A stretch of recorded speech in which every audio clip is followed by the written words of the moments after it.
welcome to our 6th broadcast of Ferment TV. I'm Kit McDonald. I'm the creator of Ginkgo Ferment and the project director of Ferment TV. Before we begin, I have some housekeeping notes. Per usual, this session is being recorded so that we can share it online. After a successfully interactive conversation last week, we are continuing with the setup. So I encourage audience participation in the chat and QA boxes that are at the bottom of your screen. You can upvote and comment on questions that you like. Please be nice to our speakers. And finally, stick around until the end where I will return to preview next week's broadcast.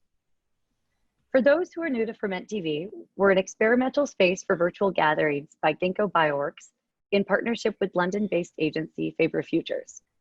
You're currently tuned in to our launch series. You can visit ferment.tv to learn more about what we're up to and visit our YouTube channel to see past conversations. Now for today's conversation.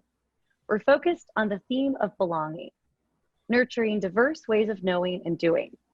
I'm very excited to welcome our speakers today, Dr. Brenda Parker and Carole Collet, in conversation with Natsai Audrey Chieza. As industry veterans, they are looking forward to exploring the emergence of biodesign over the last 2 decades and to new approaches to interdisciplinary education that expands the possibilities for the thinking and making of biology. Carole Collet is professor in design for sustainable futures at Central St. Martin's University of the Arts, where she currently holds 2 key roles. She is director of Maison Zero, the CSM LVMH Sustainable Innovation Program set up in 2017 in partnership with the luxury group LVMH. She's also co-director of the Living Systems Lab, a research lab which explores the inherent properties of biological living systems to develop new knowledge in the field of ecology via creative practices in art, design, and architecture. As an educator, she has pioneered the integration of sustainability in the curriculum by founding new courses such as the Textile Futures Master's Program in 2001, now known as Material Futures, and a Master's in Biodesign in 2019. In her research, Kalay questions how and what we can learn from living systems to develop inherently sustainable and regenerative design propositions. Her work has been featured in international exhibitions such as at the V&A and the Pompidou Center. Dr. Brenda Parker is a lecturer in Sustainable Bioprocess Design at the Department of Biochemical Engineering, UCL, and is co-director of the Bio-Integrated Design Bio-ID Master's Program, together with the Bartlett School of Architecture. Her research and teaching are highly interdisciplinary, bringing together the fields of synthetic biology, sustainability, and design for applications within the built environment. Within biochemical engineering, Brenda's teaching on designing bioprocesses for a circular economy has won awards for research-based education at UCL. The Bio-ID program has pioneered new methods of interdisciplinary education that synthesizes biological research with computation, fabrication, and design. She regularly works with designers and architects and was scientist in residence for the design collective Wayward. Their installation, Algae Garden, was exhibited at the International Festival at Jardin de Métis in Quebec from 2011 to 2013. Together with Professor Marcos Cruz, Brenda has co-founded the Bio-ID Lab. The work of the Bio-ID group has been exhibited internationally at the Pompidou Center and the Talent Architecture Biennial. In 2019, Brenda was a collaborator on Indus, a tile-based installation using her research on algal remediation of heavy metal pollution. The project won the ADO Water Futures Design Challenge and was exhibited at the London Design Festival. And our moderator for today, Natsai Audrey Chieza. Natsai is a Zimbabwean-born London-based designer, entrepreneur, and storyteller whose practice is deeply committed to nurturing co-designed, equitable, and biodiverse futures. She is founder and CEO of Faber Futures, an award-winning design agency that operates at the intersection of nature, technology, and society. And with that, I will hand it over to Natsai. Thank you so much, Kit, for the introduction. When we were preparing for this session, we realized that we could talk for absolute hours. So I'm just going to get straight into it so that we can get to the juicy bits. And I wondered, Carole, if we could start with you, since you're sort of the glue that binds us together. You can do the honors and maybe share with everybody how it is that we all know each other. Yes, so first of all, thank you for having us to share our thoughts with a larger audience today. I've never been called a veteran before, so that kind of made me think. We met, and we think we met in 2009 separately. So I met you, Natsai, because you joined our course in the Masters of Textile Futures at St. Martin's. And you were then exposed to some of the experimental teaching methods. We ran a program called Fabrics of Life together with the Medical Research Council and under the auspice of Amanda Fisher. And this is where we brought scientists to come to present their work to our designers so that we can actually explore these various boundaries and look at how science could inform design concepts. And I think we met Brenda and I met through an event called Seed Dating that, again, we organized in partnership with the Medical Research Council and Amanda Fisher. And we were looking at, again, what happens when you actually partner a scientist with a designer. And we based this event on the TV show, on sort of a dating show. And so we're trying to match a scientist with a designer to prompt more interaction across the disciplines and to really look at what happens when you actually combine these two very diverse field, but actually also quite similar, because I would argue that scientists are very creative.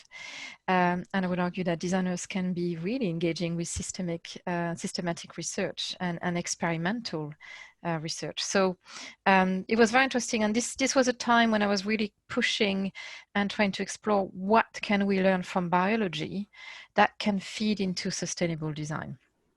So I think that's how we both met. And I think you then respectively met separately later Yes, on? Yeah. I think I first saw Brenda at the Fabrics of Life symposium. But I wondered if actually what we could do is go back before the bit you're thinking about biology and biology in the context of Central St. Martin's and Central St. Martin's as a prestigious art school. The title of our session today is Science in the Making, and I think that there's a lot to unpack there. So you want me to talk about my role more at Central St. Martin's? Yes, textile futures and what that meant. I think the audience would find that really interesting. So I came to go even further back. I traditionally I come from textiles. This was my original training. I did my BA in Paris, but I grew up in a countryside, in a French countryside, in a small place but very close to nature. My father was a horticulturist, so I spent all my childhood in a greenhouse, and my mom was a florist. So if I wasn't in a greenhouse, I was in a flower shop, and so flowers and plants were the materials of every day for me to play with. And then when I studied textiles, I had some sort of deep ecological concerns when we were introduced to the technologies to produce textiles. And I kind of felt like, well, hold on a second. I love creativity. I want to engage with textiles, but not if this means I will engage with an industry which is highly toxic. So I then went to Central St. Martin's in '91 to do my master's to really look at, could I reconcile being an ecologist and a creative designer? And it was very difficult to answer that question at the time. Nobody really cared. Everybody thought, well, what's natural is ecological. I was often told, what's your problem? Natural dyes and used cotton, which are both highly toxic. And so it was very difficult to engage with that. And I kept pursuing this. I worked in industry, and then I came back to Central St. Martin's. And I inherited running a course, a Master's of Textile Design. But I wasn't happy with the way textile design was taught because of my ecological thinking, but also because there was a lot going on. It was a sort of the very beginning of the birth of, you know, internet and looking into future technologies, smart textiles. And traditionally textiles was taught across, you know, you had to choose a knit, weave or print pathway. So you had to choose your craft. And I fundamentally disagreed with that. For me, textile design was a form of industrial design, and you could change your tools, adopt your methods. And so, I created Textile Futures to really kind of in opposition to the existing traditional way of teaching textiles. And I often talk about the disobedient curriculum, because it was trying to do something that wasn't following the rules. And actually, St. Martin's were the right place to do that, because we like to disrupt. We don't like to follow rules. We like to think differently. So to do that in an art school was the right place to do it. But, you know, there were, you know, quite a few of my colleagues were against the idea of what is it got to do with sustainability? I mean, it's nothing to do with design. So it was not easy. It was rather difficult, and partly because I didn't really have a real answer either. I was looking for what is the best way to do sustainable design. And it's actually only when my first encounter with biology was really with Janine Benyus, when I read her book on biomimicry in 1997. And then I just thought, that's where it is. The answers are in biomimicry, in biology, in learning from natural systems. So the whole sort of disobedient curriculum was kind of, for me, quite important to try and break a tradition, to try and be more open to how else can we embed ecological values in our creative outputs. It's so interesting to hear you talking about disobedient curriculum, because when I came to Textile Futures, I was being disobedient. I was supposed to finish my architecture degree. Well, I mean, I finished it, but I was supposed to go on to part 2.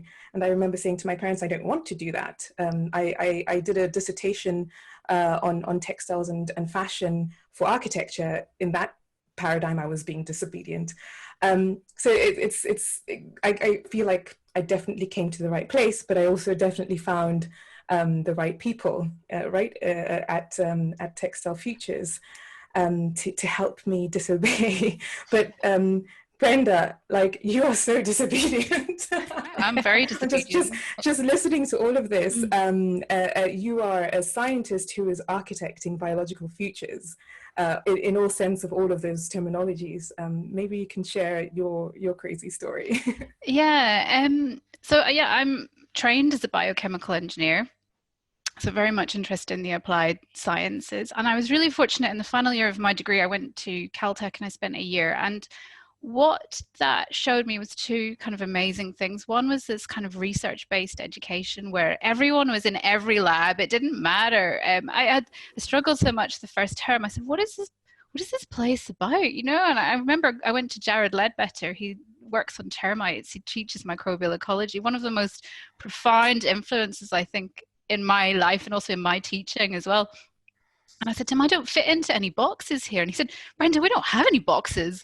So, I don't know what you're like, you know. And then from that moment on, it was one of those simple conversations where I went away and thought, actually, this is what I would love education to be, this place of freedom where you can deep dive into different things and mix and match them according to your interests. So I took courses in microbial ecology and I took courses in modern art and sort of philosophy of science. And I thought, I'm having a really good time. And then I sort of, having had this sort of epic year, struggled to digest it, went straight back and did a PhD on something very, very applied, which was directed evolution of enzymes.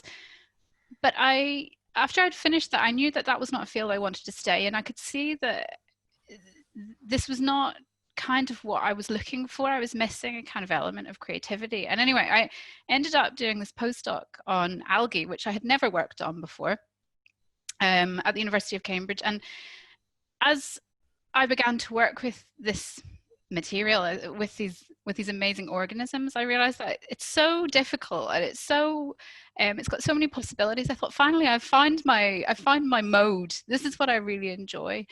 And as Carole mentioned, in 2009, I participated in this Nobelini sort of seed dating. It was around February time, and I remember thinking, have I gone to the wrong kind of event? It's like near Valentine's Day.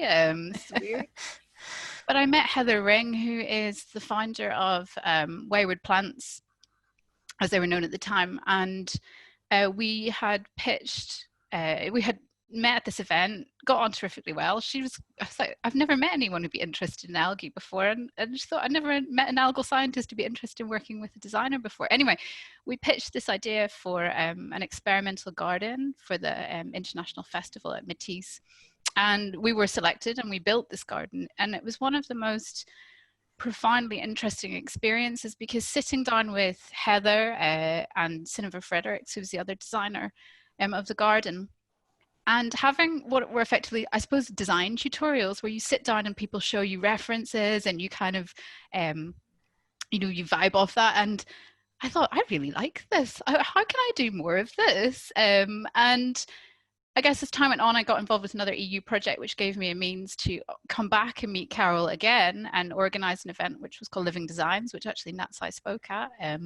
And then subsequently I got a Churchill Fellowship, which enabled me to spend 3 months traveling and looking at the role of design in relation to bioremediation, because that became something that I was really, really interested in. It was what was the role of biology to maybe address issues of pollution, but I could see that design thinking was really what was missing in the whole heart of this. There was lots of techno fixes, but not really many interesting kind of modes to be able to get these to reach people. I joined UCL, and one of the first people I wrote an email to was Marcus Cruz, who's a professor at the Bartlett School of Architecture, who was running the Biota lab at the time. And before I actually got a chance to meet him, a lady called Shanil Malik, who is now my PhD student, jointly with Marcus, burst into my office and said, I heard you know how to grow algae. I'm doing algae and you have to help me.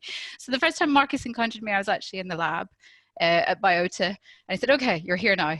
And it took us a couple of years to convince the university and to write all the documentation, but we decided to found the BioID program because we really felt there was no vehicle that really could enable us to do the work that we wanted to do with this kind of interdisciplinary education that needs time. So we founded the BioID course, which is now in its second year. I think that's a really great place to start talking about placemaking for disobedient practices. And just as you were talking about Shanil, I remembered that I actually taught Shanil on Marcus's course at the Bartlett. I was her dissertation tutor. And so there's that kind of connecting piece there. And I was at UCL as a designer in residence, resident at the Biochem engineering department with Professor John Ward, which is of course where I've developed my practice over the last 10 years. And I think we bumped into each other on several occasions after meeting via Carole. So there's something interesting going on here where the sort of the building out of these weird spaces that don't quite have a remit start to emerge. I want to talk about what you've done, Carole, at Central St. Martin's kind of historically, because you had that when people were talking about smart textiles. You had to create space then, and then more recently you've created space within the academy to start thinking very seriously and making very seriously within the context of biodesign. I'm very stubborn. And in a way, I think when I find resistance, instead of saying, oh gosh, it's going to be hard, my reaction is, if there's resistance, then there's even more of a need for it. But I have to say, the DMA Textile Features was difficult to set up because I was probably not very diplomatic. I was quite radical in saying, that's what we must do, let's do it. DMA Biodesign was very straightforward. You know, I pitched it in 2018. Our head of college was fully supportive, said, yes, let's do it. The challenge was more to to design and build a biolab, which we call a grow lab. Because at UCL with the Bartlett, UCL has a whole science department, of course, with an architectural school, attached. But at UAL, we are solely arts and design. We don't teach science as such. So we didn't have that sort of scientific culture. So I worked with two of my colleagues, Rob Kessler and Heather Barnett, to try and really slowly pave the road to how do we actually bring a biolab in an arts and design institution. That in itself was very interesting because the conversations were all about health and safety. What are the risks? What will happen? Contamination. There were talks about let's do it outside. Let's collaborate with an external, UCL, for instance, but I said, no, I mean, this is like a normal workshop. It's a mainstream workshop. We're already behind. We should have had this 10 years ago. And it's a mainstream workshop. And I want students to be able to go in a, laser cutting, prepare a mold, go into the lab, sterilize it, grow something. And it should be part of our normal ecosystem of making. It's taken some time. It's taken to get the right people. We have an incredible head of technician, Howard, who's made a huge difference. We now have a lab which is set up.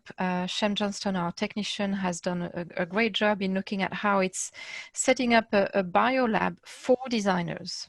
So this is not designed to conduct a series of experiments to publish a paper in Nature. It's designed to be highly experimental, with multi-species, which is a challenge. You might have a bacteria, you might have a slime mold, but so for us, it's a place to be creative. And so to find the right language, to find the right people to do it, where people who are really interested in breaking the rules, actually. And I think for me, what was exciting is that cultural journey we had to do to reassure everybody internally that it wasn't risky to do this. And there was this fear because of not knowing biology. But if you look at me, I have my own DIY lab. You can see my Petri dishes in the back. I have my laminate hood next to me. This is home. So, we were trying to say, you can actually do DIY biology at home as well. So not everything is necessarily in a sort of a danger zone. So, we have extremely dangerous equipment in our wood workshop or in our metal workshop. And so we were trying to sort of compare, it's not because you're working with something that's alive that it's more dangerous than one of our heavy, metal cutter machines. So I think the journey for me was, how do you bring in science in a fully art and design culture? But without trying to become scientists. That's really clear to us. We do not want to become scientists. We do not want our students to become scientists. We want them to learn the language of biology so they can embed this knowledge and adopt these new models of fabrication in their process. And I mean, we've had 1 year. The MA Biodesign started last September. It's working really well. Students have learned a huge amount, and I think it's a place of exchange and experimentation, which is the same as what you're doing, Brenda. You're more focused on architecture. We have quite a few textiles, fashion students. We're more sort of design, and I think that's a nice complement with what you're doing, and it's great to have that in London, because I think London is becoming a real hub for creativity around these new type of disciplines. It's right, it's true. And I think as well, what's amazing, like also appearing on a forum like this with both of you, it's actually to say that this is intellectually a really rich place to be. And a place of networking and exchange, as opposed to a place of competition. I'm sure intellectually, of course, everyone loves the fact that there's two institutions that have very different approaches working on this area, but that's great. That's a provocation to each other. And it's also a reminder to keep you on your toes, there's no relaxing. It's there's always going to be exciting work coming up, across the road. So just picking up on what Carole was saying about creating spaces, obviously, when we were thinking about BioID and where we were going to put it, it is funny because initially we thought, is it going to be in biochemical engineering? But again, that's not the right place, because it has the opposite problem, that to put it in an engineering department is to remove the studio culture.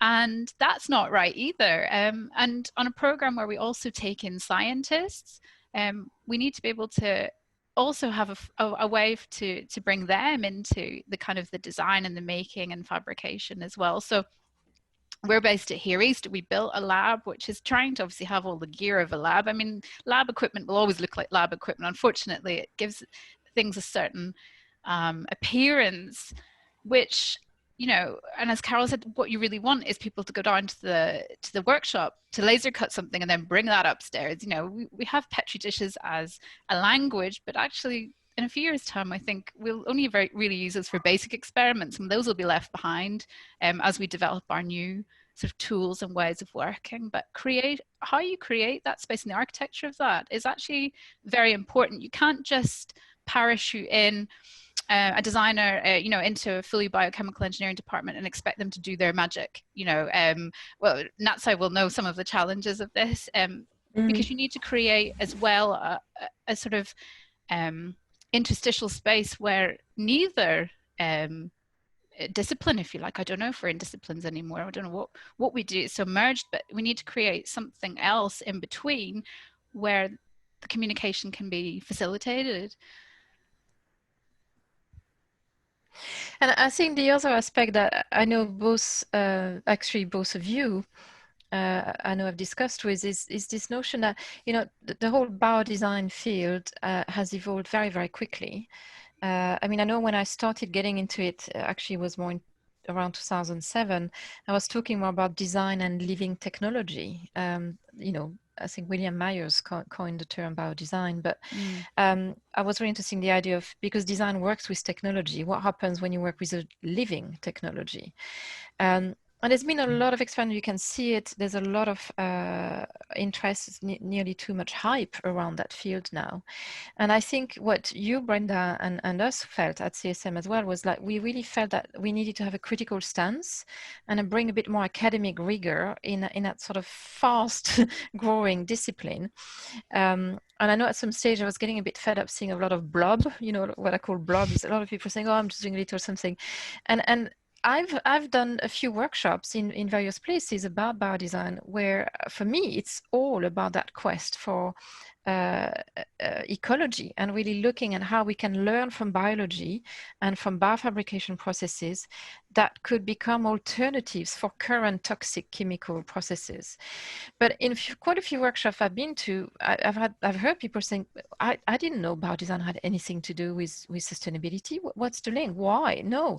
And for me, I think I make the parallel with the whole wearable tech kind of, you know, even 15 years ago, there was a lot of discussion around the future of fashion, textile is all wearable tech.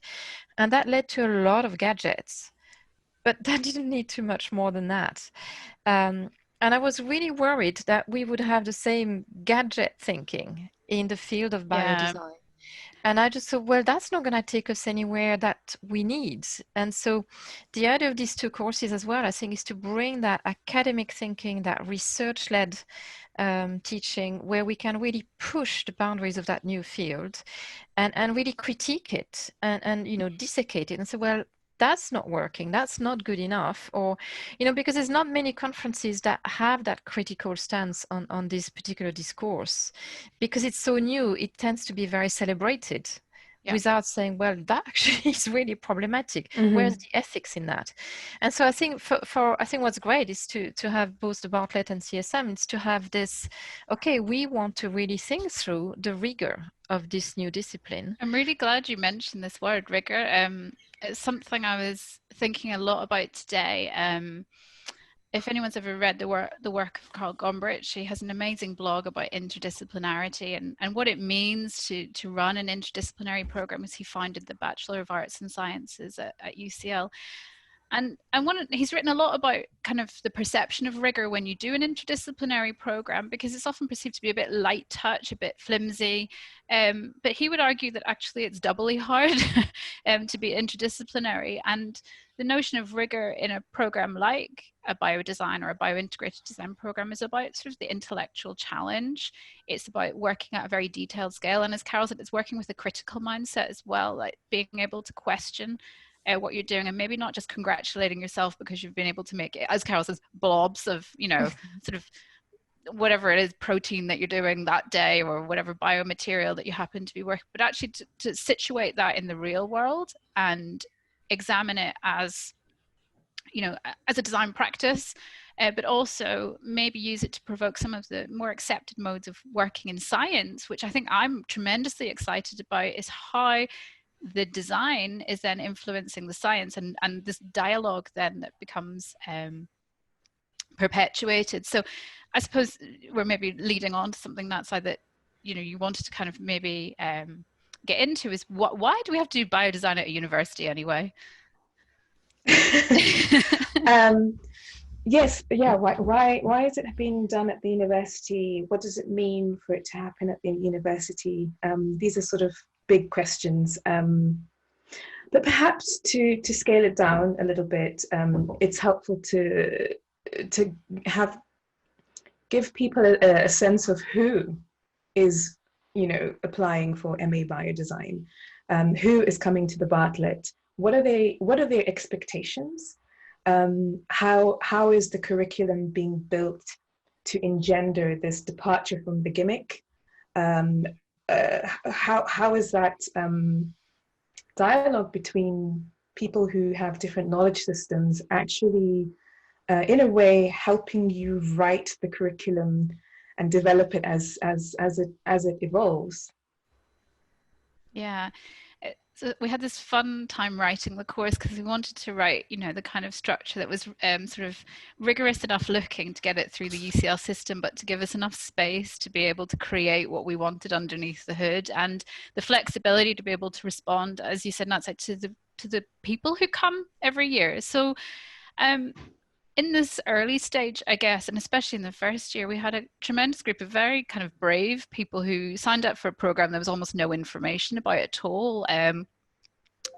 Which I think, you know, these are always going to be very special individuals who took that chance, and the people who took the risk, as it were, to move into this new field.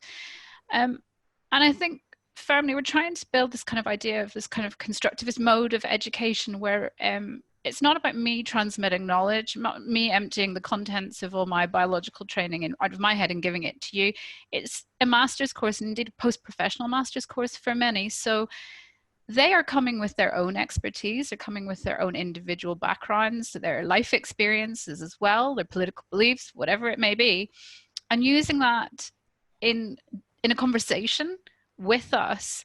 And I think the fact that we're all active practitioners and making our own work still, thank goodness, I hope it lasts forever, you know, that can maintain, because they're learning as we're learning, and they're watching us learn by doing.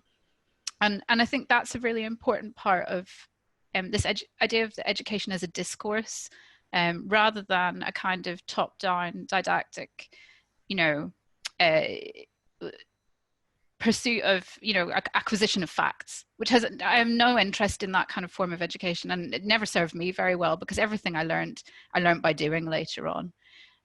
So it's the idea that we're discussing truths, and it's not that I have all the truths and you have to guess them or get them from me. It's that we're actually producing new knowledge as we work, which is really exciting, but very destabilizing for people, because obviously we have taken people who've come from a scientific education like I did, where you're used to sort of very formal, perhaps way of working, idea of maybe absolutes, things being right or wrong. And in design culture, that safety net is taken away from you, because in design it's so subjective, and it can mean so many different, what does even design mean? One of our students actually asked this, and you know, you can ask everybody on the course and you'll get a different answer. So it's trying to create a forum where people feel safe to explore both the scientific aspects, to use lab, to use new tools, new modes of expression, but also to take advantage of the fact you can exercise your creativity. And again, this idea of like design being only aesthetics and sort of about a talent, as opposed to the use of creativity and systems thinking, which is what we're much more interested in. And your toolkit, Brenda, I guess the toolkit for an architectural education also involves a lot of digital That's right. technologies. So there's this, you know, if we think of this, again, this notion of science in the making, and the expanded toolkit and what that engenders, I wonder if you could say a little bit about how you've kind of responded to that. Yeah, guess the computation sits as a third element, or even fourth element if you take design and fabrication as two separate things, as well as the lab. And trying to find a visual language as well for people to express themselves. We use a lot of computational tools and a lot of simulations that have a very biological kind of departure point in terms of the mathematics and the geometry that they that they use. And I think it sort of hopefully gives our work an identity, but as time goes on, what we want to more and more is use the biological data as an input for design, and have this as a much more cyclical system, as opposed to I design it and then I stick some things on it to grow. But can the geometry, or can the form be influenced by the organism and the environmental conditions? And that's the kind of continued backwards and forwards. And I think at the minute, what we lack maybe are some of the mathematical tools to be able to interface between biology and the computational design, but that's a work in progress. And I think that's a big part of moving beyond the sort of very simplistic modernist geometry, very minimalist way that things look, and going into the more ornate and decorative and augmented, which I find really really exciting. And I don't just want to make things that look like they could come from habitat. I want to make things that people have to go, do I like that? Do I like that? That's interesting, or it forces them to view it in different angles and question what it is. So yeah, that's I suppose why I feel like excited by the use of things like Houdini and other computational tools to get the geometry into a place where I would never have imagined it to get to. And it's a great entry point for other people who haven't actually maybe got tools of drawing themselves to engage with something that's much more visual. Mm-hmm. But I think I'd like to add that a lot of the designers I think that are joining us is because they want to be able to have a sustained conversation with a biologist any time of the day, every day. Janine Benyus talks very much in terms of biomimicry that we need to bring a biologist at the design table. And I think that's what these courses do. They bring the biologist at the design table. Because, if you are studying another, an MA in industrial design or, jewelry or whatever, your tutors tend to all be designers with different expertise, different skills. But what these courses do, they bring a biologist. So we've hired a biologist who's a senior lecturer on the course, Alice Taylor, to work with our course leader, Nancy Dinish, who brings the biocomputation. So they have a very diverse set of skills, and our students can talk to a lecturer in biology, they can talk to our technician in a grow lab, and that is the conversation they want to have, which these courses facilitate. Because there's so much to learn about biology. If you have to sort of email someone in another institution, depend on them having the time to respond to maybe, and then even just reading a lot of science papers, which we do, it doesn't mean you necessarily understand them in terms of the depths of thinking. And so I think what these courses do is they really merge and hybridize these very different skill sets. And they are both open in terms of toolkits. You can look at traditional design making, traditional textile craft, but you've got the biologist, or the two biologists in our case, that can help the students. And I think that's where a lot of students come. They want access to biological knowledge. Partly because the industry is also changing. We have more and more role models, and Natsai, you are one of them, one of the champion of, future eco-textiles. And I think, I don't know if you actually see and understand how influential your work is, because you really put something out there. Let's reduce water usage. Let's shift to bacteria. So your work with ginkgo has also showed there's a growing industry like ginkgo, like modern meadow, like bolt thread, that look at working with designers. So there's this complete new window of opportunities for designers that look into their future and think, there will be jobs there. So there's also that notion of the next jobs will be in biotech for designers. And it's actually one of the conversations we had when we validated the course. I suspect, Brenda, you had the same. One of the questions was, well, what will those designers do? And our answer was, well, that industry is growing. There's now more and more of a demand for designers to work in the biotech industry. And so we do need to make sure they are there and they are ready and they are trained to lead on that industry, and to not just kind of join a company and then learn on the go, but actually they're already extremely informed and they can make a difference and they actually can contribute to this field. It's a difficult one though, isn't it? And I'm sure you probably share this feeling of, yes, I have to kind of, as an educational establishment, yes, we have to equip people with skills that could be used in industry, but it's also about the notion of education as a formation, as this a really important and quite special part of your life. In a master's year, and I'm sure you probably agree, Natsai, and certainly for me, it was one of the most intellectually exciting parts of my training, and it also enabled me to question what I think about certain things. And I guess to produce people who are very streetwise and smart about and question life and are innovative and resilient. I mean, certainly as people have to be now, as we've moved everything online and they have to adapt to new modes of working. I feel like the byproduct of honing those kind of properties in 2 years, kind of like realizing that potential, will enable you to get a job. I don't worry about people who are like this, because I know that they'll always find a way. But I do agree with you. There is a bit of a responsibility in terms of, like, we can't create castles in the air. We can't promise that, we can't, take your time for 2 years and then, leave you with almost no hope of being able to get employed afterwards, because of course we all have to, that is the next step. But I also believe that in this area, a lot of people will have to maybe make their own jobs, or maybe enter industry in a very what seems like conventional way, and then do what we've all done, which is sort of subvert it because we have this kind of different notion of what we think innovation looks like. So I hope that maybe some people will go into what look like very kind of conventional jobs, but completely twist it around, just because they've come through this way of thinking about the world, and they want to perpetuate that, and they transmit that to others as well. Well, Brenda, you remind me of my degree show, actually. I approached one of my tutors and I said to her, it's probably quite last minute to be asking you this, but could I get some careers advice? What can I do with this project? Was my question. And she said to me, well, no one's going to hire you because of your project. I was like, well, gee, thanks. That would have been really good to know.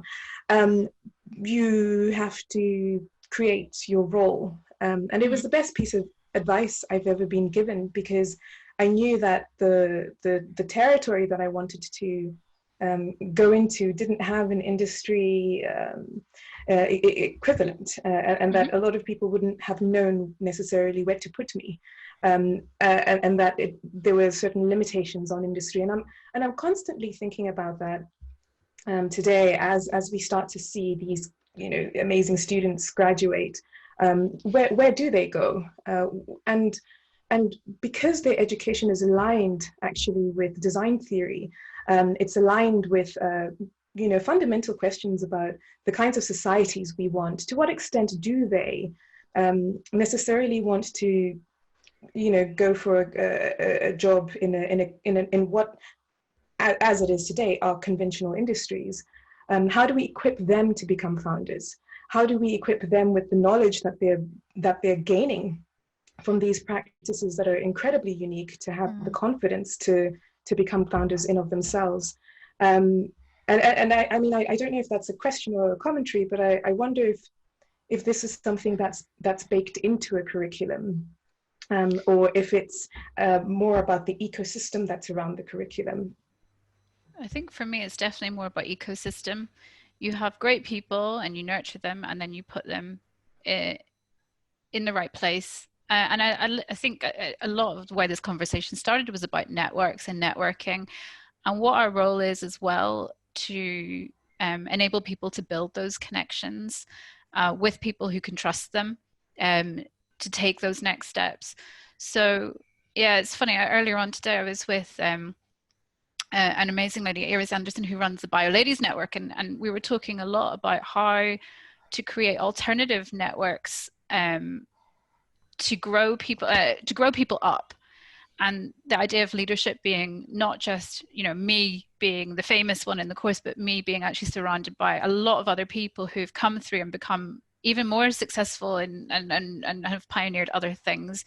So it's also about trying to change what would have been a normal hierarchical lab structure, where I am, it's my lab, the Parker lab. It's not. It's the BioID lab, and people are then affiliated with that, and that gives them a base, because people will know what that is, and they'll associate it with a certain, maybe a way of thinking, but also then, their careers later on become associated with, with us as well. It's this ongoing relationship that people don't just exit after 2 years. That this is a network that then propagates.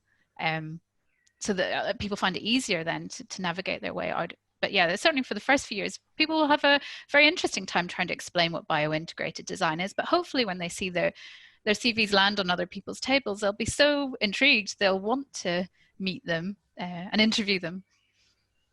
Yeah, I mean, I think there's a lot of companies out there that are really excited by the idea of it. They don't know what to make of it. But I think, you can also go in a very conventional company and then subvert them from within, which I think always an interesting role. It's again at being disobedient. But I want to pick on something in the chat. Someone, Annette Salman, is talking about, what is truly about biodesign. And I think it's a long question. I'm not going to read all of it, but even just the term biodesign, nobody agrees upon. There are different definitions. So, Brenda, you talk about bio-integrated, we talk about biodesign. We've defined it as, really looking into life conducive properties. But, and biodesign is used in scientific realms as well, in a slightly different way. So I think there's a lot of language around what is, but even design is a misunderstood term. Sustainability is a misunderstood term. So I think we always go into, what is really biodesign. And I think for me, and that's what's important, I suspect for your students too, is equipping our students to have the tools and the voice to articulate what is truly different about their approach to when they integrate biology, whether it's in the thinking or in the making. But I think it's that clarity of, why is it important to look at biology? And for me, I always go back, it's about ecology. Ecological systems we need to learn from. And if you look at a living system has inherent ecological properties, we yet do not know how to replicate in our manufacturing systems. So the question for me is, how does nature do it? What could we do to get a bit closer to this so that we can actually not just reduce our impact on our environment, but actually start to even regenerate? So bioremediation, the work you do in your research, Brenda, for me is an excellent example of looking at how else we can use biology to repair what we've destroyed and damaged. And I know Colorifics in Cambridge, I mean, this is one of their motivation as well, seeing rivers in Nepal, completely filled with blues and pinks and reds coming from the textile dye factories. How can we use biology to rethink? What we've done, I would say, in the past 100 years has been highly unethical in the way we've treated our environment. And I think for me, where biodesign matters most is when we use it as a means to look at this regenerative potential we have ahead of us. But when it comes to what is biodesign, what qualifies as biodesign, I agree with your comment. It's still difficult to place because it's still a growing discipline. There's ways to framework it, there's ways to critique it, but that's why these conversations we're having today are all part of how we progress the field and help thinking, well, what makes it different? The fact that we completely fuse biology and design in our teaching, that in itself is really interesting, but we are developing the language as we go as well. Mm-hmm. It's funny, even the field that I come from, which is biochemical engineering, I mean, as a degree program and as an undergraduate degree program, I was only sort of just over 20 years old.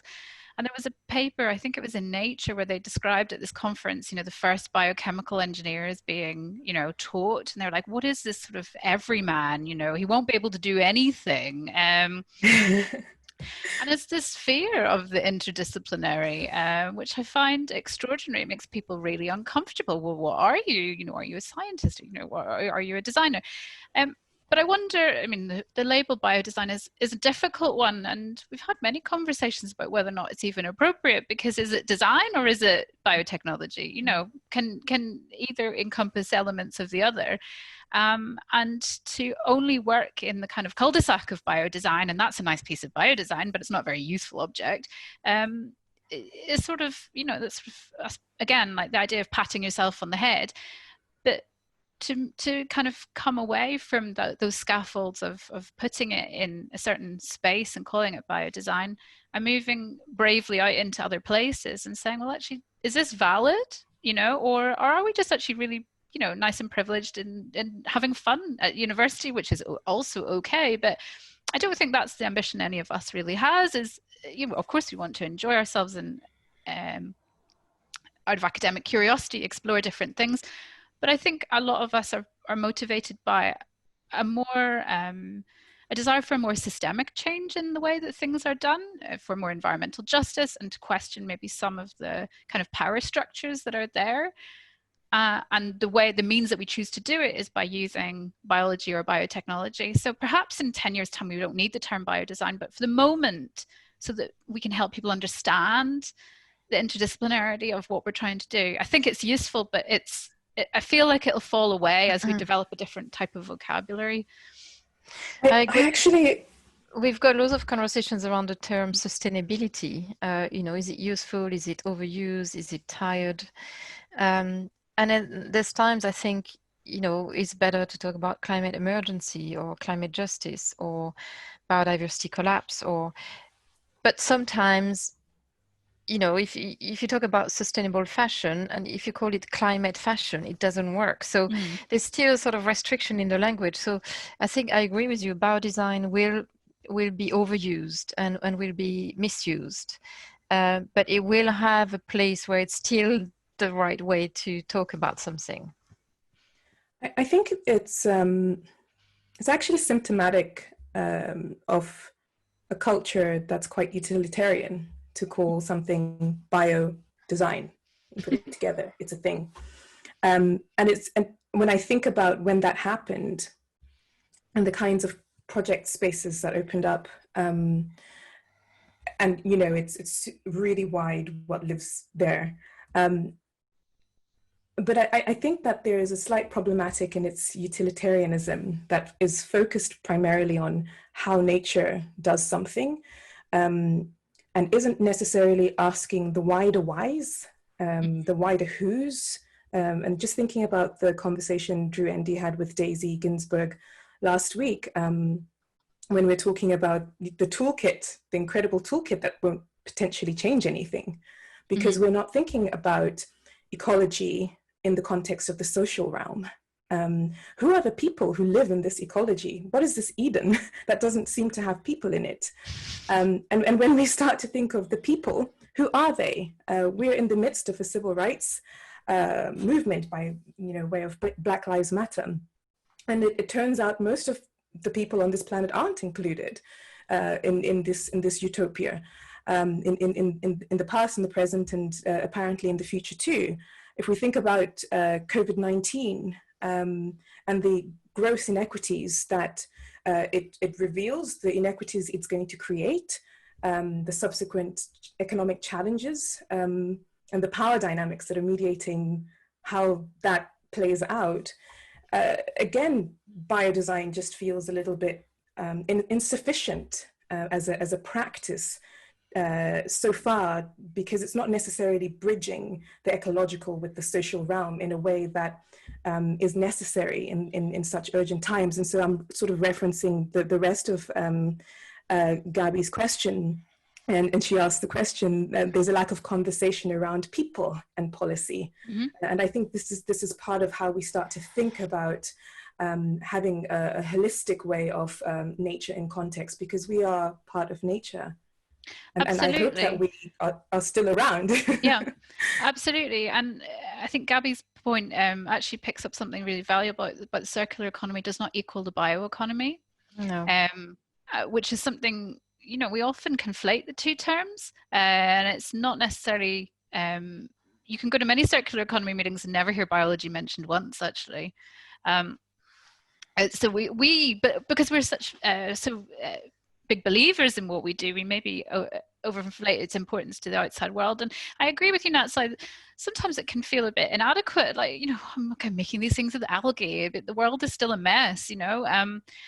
But I suppose in terms of coming back to maybe the role of education and the idea of, rather than the power dynamic of the knowledge, me holding the knowledge and giving it to others, to educate other people and make them powerful, to question things, and to use power for good, excites me. And the idea that, you know, again, that people will be change thinkers, and it takes a long time to move from, I guess, what might be a product or an isolated installation into something that's more of an ecology. And I suppose that's also our continued role, is to try and foster that. Yeah, I mean, Carole has obviously done an amazing job because we are here. But I guess Carole 2.0 is hopefully we act as multipliers in that respect. Yeah, but I think that that's the whole point, and I think that's also why you wanted to create that course, is because if we start to use new technology like biotechnology or biology, but to sustain the same mindset of overconsumption, of celebrating obsolescence, of, you know, buying a t-shirt for a selfie and then you bin it. If it's bio-based, that t-shirt or not, bio-design or not, it's not going to resolve anything. So we do need that complete reset and that new way of thinking. But I have to say, I mean, I'm not always very optimistic. I don't necessarily have faith all the time, partly because I read very devastating reports. But when we had the economic global crash in 2008, I was hopeful. I was thinking, okay, people will start to rethink that, you know, maybe the value is having a nice chat with your friends or going for a lovely walk, but it's not always this accumulation of wealth. That disappeared very quickly. COVID is a disaster for many people. I think it seems to have a much more profound effect on people that are now questioning their lifestyle, thinking, because, you know, they couldn't buy anything for 3 months. They're thinking, oh, did I really need this?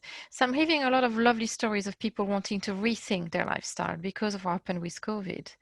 But equally, I have a dog. So I walk my dog. And as soon as it's sunny, you should see the park. It's littered with plastic. There's more plastic litter, including gloves and masks, than ever.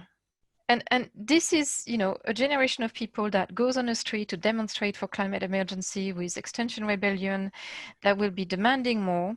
But yet I can see, I mean, the litter around me right now shocks me. And so I hear people saying, we want to reset, we want to change, but I don't see a change in behavior.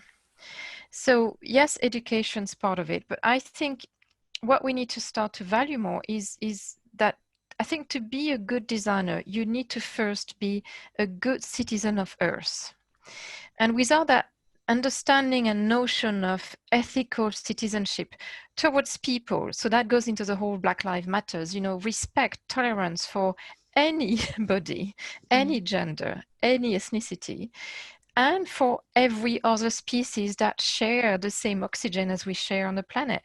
And I think we need to have a better understanding from a younger age that we are each individual citizens, that we can do a promise to the world. We can be ambitious, and maybe I'm a bit too sort of, you know, blue sky, but we should each have an objective in our lives to make a difference. You know, is it to help people for something? Is it, you know, we can't do everything. I think it's good to have some levels of expertise.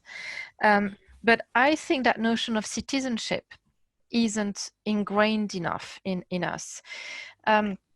I've run quite a lot of workshops this year with various groups of students on regenerative design, and sustainability is not enough. And usually the first thing I do is, okay, who's calculated their carbon footprint? And I know we have some people who attend our climate assemblies. We've had, under the leadership of Jeremy Till, our head of college, we've had a massive shift at Central Saint Martin this year, really pushing the climate agenda. We've had climate assemblies, and those students attend this. And then when I meet them in a workshop, I say, so have you calculated your carbon footprint? So, and usually the answer is no.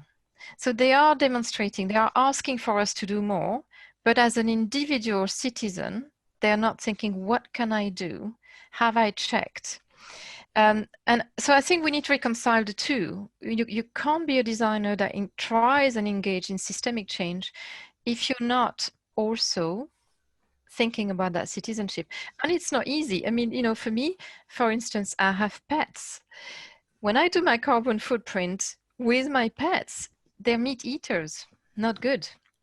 But I'm not going to get rid of my pets. So you see, it does start to bring a kind of ethical dimension that you need to pause and think about. But I think it's that notion of we are citizens of Earth. There's only one. And so and if we don't start thinking at that level, there won't be systemic change. There won't be systemic behavior change.